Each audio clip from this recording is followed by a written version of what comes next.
বাস্তব নিয়ে চলাটা খুব কঠিন, কিন্তু বাস্তবতাই সবকিছু। আমরা ভাবতে ভাবতে বহুত দূরে চলে যাই, কিন্তু ভাবাটাই খুব বড় প্রশ্ন না, ভাবনাটাকে বাস্তবে পরিণত করতে গেলে অনেক মেহনতের দরকার। তো নমস্কার বন্ধুরা, কেমন আছো সবাই? চলে আসলাম আজকে আরেকটি নতুন ব্লগ নিয়ে তোমাদের কাছে।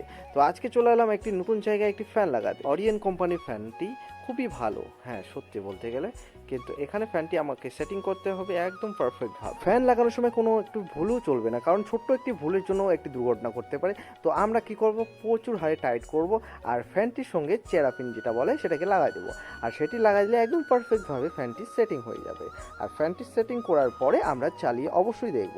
তো ফ্যানটি সেটিং করা হয়ে যাচ্ছে আমাদের, তো চালানোর পরে কত সুন্দর লাগতেছে। আর মাঝখানে জ্বলছে আমাদের এলইডি লাইট, তো অসাধারণ লাগছে ফ্যানটি দেখতে। তো আমি আসছিলাম এই যে পাঞ্জাব ব্যাংকের সামনে।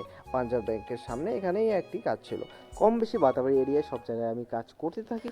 আর এটা হচ্ছে আমাদের ফার্ম বাজার। ফার্ম বাজার ক্রস হয়ে আমি যাব একটি বাড়িতে, কারণ সেখানে হচ্ছে আমাদের টুলু পাম্পের প্রবলেম দিছে।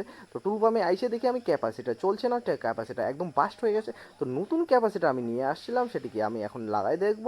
তো তারপরে আমি ক্যাপাসিটার লাগাই দেখি, তো ফ্যানটি চলছিল না, কারণ ফ্যানটি কোয়েল জ্বলে গেছে। তো কোয়েল জ্বলে গেলে আমাকে দোকানে নিয়ে আসতে হবে। তো দোকান নিয়ে চলে আসলাম। তো ব্লগটি বেশি বড় না করে এখানে শেষ করলাম। ধন্যবাদ বন্ধুরা আমার ছোট্ট ব্লগটি দেখার